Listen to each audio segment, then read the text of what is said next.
1, 2, 3, come on!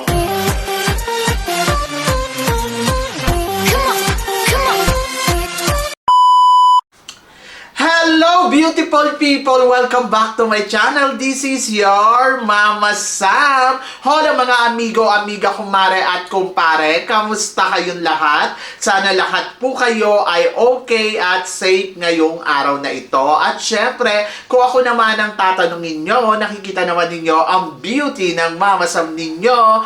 Fresh overload pa rin, di ba? Ganyan talaga kapag umiinom ka ng maraming vitamin C plus kumakain ka ng maraming banana. Dahil sa banana, mas nakakaloka ang kagandahan ng Mama Sam ninyo. Charot! So, kamusta naman kayong lahat? Sana lahat kayo ay okay na okay ngayong araw ng Sunday. Have a blessed Sunday sa atin lahat ng bonggang-bongga. Oh my gosh, ang bilis, no? Ngayon ay February 1 na. So, Valentine's Day na. Kaya naka-red ang Mama Sam ninyo para pa-welcome sa Valentine's Day. At hindi lang yan, Chinese New Year na din. O, di ba? Para swertehin tayo ng bonggang-bongga, dagdagan mo ang sipag mo. So, yan. So, bawal ang tamad sa taong 2026. Kailangan laban lagi at syempre maging positibo kung paano magkaroon ng tamang pananaw. So, yan. At hindi lang yan, syempre gusto ko rin magpasalamat sa walang sawang support sa akin dito sa Mama Sam Vlog. Araw-araw, lagi-lagi. Maraming salamat po sa pagmamahal at support na binibigay ninyo. At hindi lang yan, syempre, sa lahat-lahat. Syempre sa mga bago nating subscribers, hello po sa inyo lahat. At saka syempre sa mga makasolid na Mama Sam dyan, appreciate po ang pagmamahal ninyo. Kaya naman ngayong araw na to, marami akong hatid na chika na talaga naman, oh my gosh, magtataas ang kilay ninyo ng bonggang-bongga sa mga pag-uusapan natin ngayon. Kaya guys, wag na nating patagalin ang ating mga chika. So ito nga, para sa una natin chika, Miss Universe. Oh, ayan. Si Miss Universe Queen pupunta sa Puerto Rico. So, si Fatima ay naasahan na tutungtong nga sa Puerto Rico sa February 2, bukas, hanggang February 7. So, ito kasi ang tanong dyan. So, ito na kaya, di ba, nababalita kasi na sa Puerto Rico gagawin ang Miss Universe. So, inimbitahan nila si Fatima. So, magkakaroon na kaya ng announcement for the Miss Universe? O, di ba? Yan yung interesting dyan. Kasi, so, inimbitahan nila si Fatima na pumunta sa bansa nila. So, ibig sabihin, hindi kaya ipopromote na nila ang Puerto Rico. Abangan natin yan. Kasi nga, di ba, parang may usap-usapan na hindi daw matutuloy ang Miss Universe sa Puerto Rico. And then, ayan na. So, pupunta na siya sa Puerto Rico. And then, umaasa ako sa pagbisita dyan ni Fatima ay ma-announce na nila kung kailan nga ba gagawin ang Miss Universe ngayong taon na to. At kung matutuloy nga ba sa Puerto Rico ang competition. So, yan yung abangan natin. O, di ba? So, yun. So, sa mga nagsasabi na, ay nako, malabo naman ang organization ng Miss Universe, guys, wala tayong magagawa. Sila ang may-ari. Siguro, ang the best na gawin natin ay magtiwala, maniwala, at kung ayaw mo naman maniwala, wala namang pumipilit. Pero kasi, syempre, respetuhin natin yung kung ano yung mga desisyon nila. So, ayan, si Fatima pupunta ng Puerto Rico. O, saan ang next? O, di ba? So, yun. So, laban. So, I'm so excited. Pero ito mas exciting. Kasi, syempre, ang grand beauty queens na si Emma Tiglao at saka ang kanyang first runner-up na si Gatchabel ay magkakaroon nga ng show today. At ayan, so nandiyan sa Pilipinas ngayon si Gatchabel at saka si Mr. Nawat. So natutuwa naman ako kasi hindi lang naman isang beses tong pumunta si Gatchabel sa Pilipinas. Ito na yung second time. At happy ako kasi syempre, di ba, nabibigyan natin pansin ang beauty ni Gatchabel. Alam niyo, sa totoo lang, ang galing-galing talaga ni Gatchabel. Ako, para sa akin, kung si Infa at saka si Gatchabel, I love Gatchabel na. Kasi napanood ko yung movie niya, grabe, ang galing, panalo. Ngayon si Infa, hindi ko alam, wala akong balita sa kanya eh. Pero sana magtuloy-tuloy yung grow ni Gatchabel ng bonggang-bongga. At parang feeling ko naman, gustong-gusto siya ni Mr. Nawat at nagkakasundo sila ng todo-todo, di ba? So yun, laban. And then, para naman sa sumunod natin, chika. So eto nga, Diyos ko, sabing ganon si, si Miss Pampanga at saka si Miss Tarlac, may ibubuga daw pa sa Miss Universe Philippines. Oo, kahit pa naririnig na natin, ako, ang daming nagdadatingan ngayon ng mga kandidata. At ayan na nga, di ba? So, may mga pasabog na ang mga candidates from ganito, from ganyan. So, ako naniniwala ako na malakas pa din ang laban, syempre, ng pambato ng Pampanga, dahil lalo na yung height na meron siya. At depende yan sa magiging execution niya dito sa Miss Universe Philippines. And then, plus, si Miss Tarlac, si Miss Universe Tarlac, oh my gosh, gustong-gusto ko yung beauty niya. Grabe. Oo, parang siya yung tinitingnan ko na next Chris ng Gravides. Oh, di ba? Ang bongga kaya. Saka talagang palaban. Oo, nakita ko yung mga photos niya. Sabi ko, oh my gosh, Chris ng yung dating. Alam mo yun, yung nagsisimula noon si Chris na parang ganito, lumalaban. Ay, nako, sabi ko sa inyo. So, looking forward ako kung anong magiging eksena ni Miss Universe Tarlac at saka, syempre, ni Miss Universe Pampanga. Ngayon pa lang, excited na ako sa magiging bardagulan nila dyan. And then, looking forward pa ako kung sino pa yung mga candidates na darating. Di ba? So, yun. Ay, nako, laban yan. Pero eto ang sumunod na chika. Speaking of Chris ng Gravides. Sabing ganon. Si Chris na daw ay magiging pambato ng Miss Universe Baguio ngayong taon na to. Totoo kaya to? Hindi ko alam. Kasi di ba ayan nga, magre-reigning siya dito sa Miss World Philippines. And then, kung pupunta siya sa Baguio, paano yung Miss World Asia? Hindi pa naman natatapos yung Miss World. Siguro sa susunod na taon, possible na sumali uli si Chris na sa Miss Universe Philippines. At kung sasali siya, bongga yan. Kasi di ba, naging Miss World Philippines na siya. Tapos naging Miss World Asia pa siya. So, malaki yung chance na maging Miss Universe Philippines si Chris na Gravides in the future. But this year, parang feeling ko hindi yan sasali. Kasi nga, di ba, parang, ayan, katatapos lang ng reigning niya, eh siguro naman magpapahinga na muna yan. And then, plus, ayun, syempre, magiging active pa siya sa Miss World, di ba?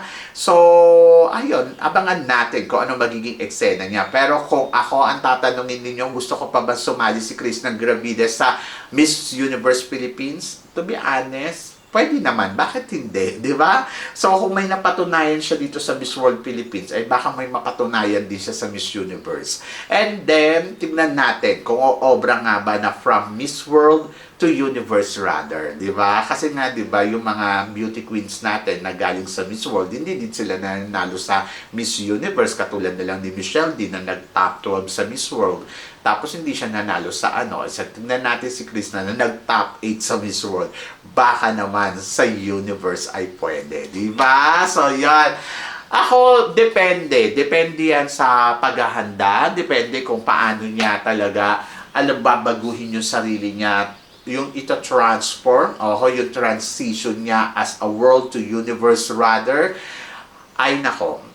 Excited ako. And looking forward kung makikita pa ba natin si Chris na Gravides after niya magputong ng corona dito sa Miss World Philippines. At saka, ayun nga, after ng Miss World, kung lalaban nga ba siya sa susunod na taon sa Miss Universe. Pero hindi ko confirm kung siya nga talaga magiging pambato ng Baguio ngayong taon na to. Parang feeling ko hindi. May kukunin silang iba. Diba? So, good luck kay Chris na. And then, para naman sa sumunod natin, chika, ito nga, Miss Philippines na si Chelsea Joy Arsiaga. ay naging first runner-up sa Miss Supra Global 2026 na ginawa sa India. Anong masasabi mo dito, Mama Sam? Congratulations, di ba? So, napakagaling ni Chelsea. Another Chelsea na naman. So, ako para sa akin, bongga yan. At ayun nga, natalo siya ni Indonesia. Pero, naniniwala naman ako na may rason kung bakit si Indonesia ang pinili nila over Philippines. And then, ayun. So, ako para sa akin, magaling ang ipinakita dito ng pambato natin. At nakita naman ninyo, nag-first runner-up. So, ibig sabihin, bongga talaga ang ating candidates. Ewan ko ba sa India, may insecurity ba sila sa may insecurity ba sila sa Pilipina? Kasi kay Michelle Arceo, ganun din yung ginawa nila eh. Hindi nila pinanalo si Michelle. Oo. Ang pinanalo nila ay iba. Oo. Nakita naman natin na sobrang galing no ni Michelle Arceo. Tapos parang ano nangyari? Ba't parang biglang nawala sa eksena? Ay, ganun talaga sila, no? May pinipili talaga silang mga reyna. So, siguro ayaw nila sa Philippines. Anyway, so ako para sa akin, yung execution na ipinakita ng mga naging kandidata natin na lumaban dyan sa India, ay ibig sabihin nun, ay talagang pinaghirapan nila at alam mo yung ginawa nila yung makakaya nila. Pero nasa hurado na yan kung ayaw nila sa Philippines. Anyway, congratulations pa rin sa atin dahil naka-first runner-up tayo ng bonggang-bongga. So, yan. So, napaghahalata ang India na may insecure talaga sa Philippines. By the way, good luck. Ito ang sumunod na chika. Bella Ismael, pasabog kahapon. So, ito na nga. So, in-announce na ang pambato ng Taguig sa Miss Universe Philippines. At ito nga, wala nang iba kundi si Bella Ismael. So, maraming naghihintay kay Bella sa kanyang pagbabalik dito sa Miss Universe Philippines. At ayan na nga, finally, okay? So, yan. Nakabalik na ng bonggang-bongga. At happy ako kasi ito na, makikita na natin ang kanyang laban. At ang tanungan ng lahat, tingin ko daw ba, siya na kaya ang susunod sa yapak ng kanyang tita na maging Miss Universe Philippines? Alam nyo, sa totoo lang, yung Miss Universe Philippines, possible na mangyari kay Bella Ismael. Why not? Matalino si Bella, magaling, maganda. Total package ang nakikita ko sa kanya. Pero syempre, depende pa din. Depende sa mga magiging kalaban niya. Ang kailangan lang gawin ni Bella ay i-represent yung sarili niya sa paraan na paghahanda niya. And then, ayun, huhusgahan sila. And let's see kung siya nga ba ang next Miss Universe Philippines ng ating bansa. I'm so excited to her, ha. Sabi ng gano'n, nako, mukhang siya na ang susunod na Miss Universe Philippines at magiging Miss Universe. Hindi ko alam yan. Siyempre, hindi naman natin hawak yung kapalaran ni Bella Ismael. Pero sa tingin ko, pwedeng mangyari yon. Kasi nga, di ba, parang sa dugo nila eh. So yun. So, laban Bella. Di ba? I'm so excited to her. Sobra. At para naman sa sumunod na chika, eto nga. Ang Thailand na kaya ang susunod na powerhouse. So, after nga nilang makuha ang mga first crown, katulad na supranational, Miss International, Miss World, at ngayong taon naman na to ay Miss Global. So, parang magkasunod na ilang taon ba? Ito yung taon ng supranational, yung nakuha ni Antonia, nanalo din sila ng Miss International. Di ba? Nangyari yan sa atin.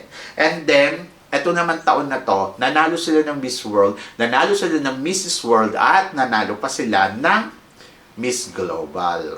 Di ba? Ng Miss Globe. Globe pala yun, hindi pala Global. Kasi ang dami kasing pageant, pare-parehas yung title. Anyway, so ako para sa akin, hindi pa natin masabi. Kasi nga, medyo hindi pa nila nakukuha uli ang universe, di ba? And then, ang nakikita ko, almost there na sila, no?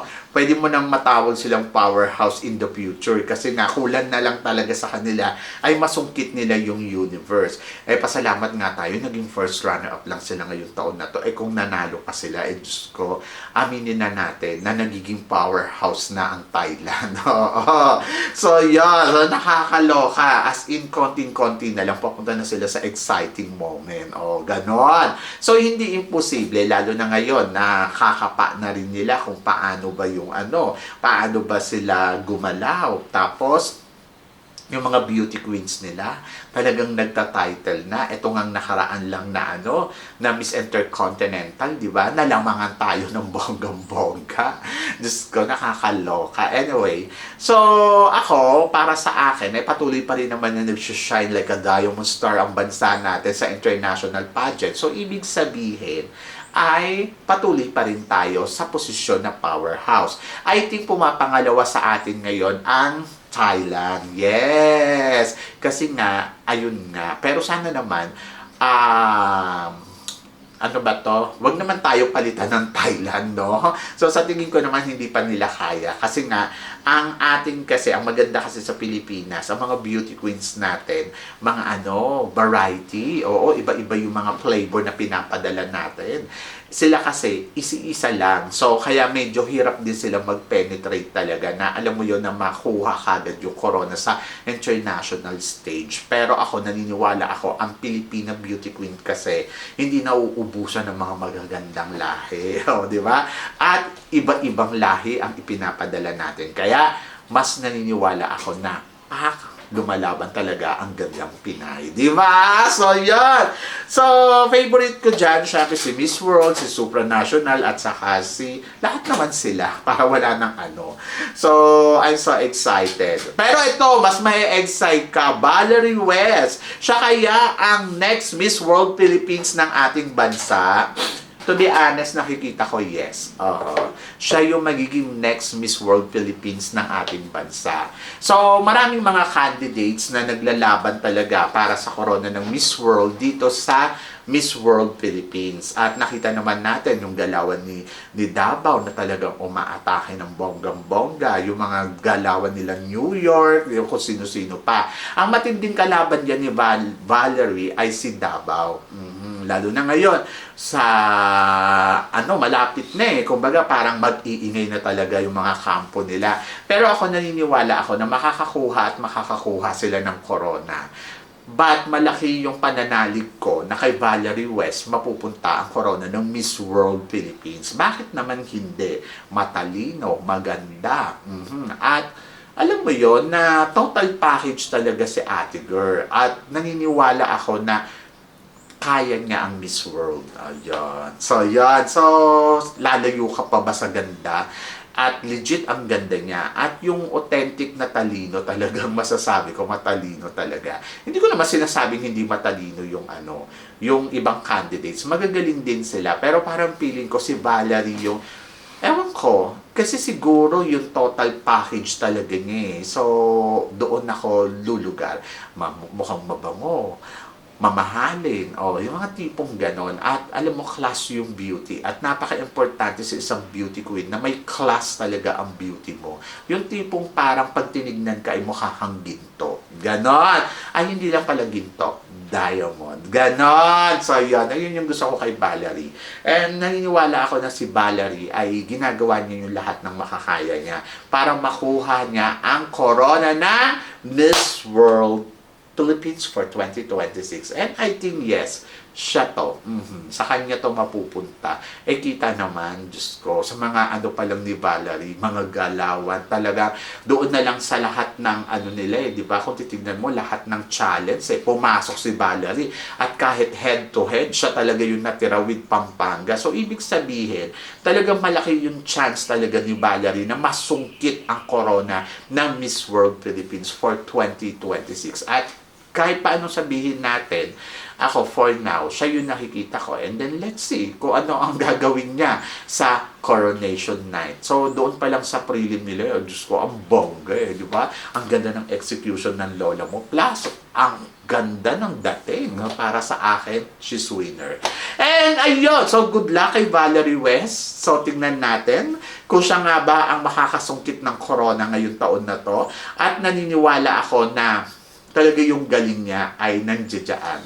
Kumbaga parang total package talaga ang Valerie West. Diba? So yun, ewan ko sa inyo kung may nakikitaan pa kayong iba. Pero ako para sa akin, I think siya yung mananalo dito. In my side. So analysis ko yun, ewan ko sa inyo. So, yon. So, guys, kayo guys, ano guys ang masasabi ninyo dito sa mga pinag-uusapan natin ngayon? So, please comment below para at least malaman ko naman kung ano naman ang chika mo dito sa mga tinatalakay natin. Syempre, maraming salamat sa inyong lahat, sa support at pagmamahal na binibigay ninyo syempre dito sa channel ko. At sa mga hindi pa po nakaka-subscribe, please don't forget to click like and subscribe my channel. At i-click nyo na rin po ang notification bell to more updated, syempre, sa aking mga chika. Sabi nga ganon, always keep smiling and laban lang. So guys, hanggang dito na lang. Hanggang sa muli nating chikahan. See you tomorrow. Thank you guys.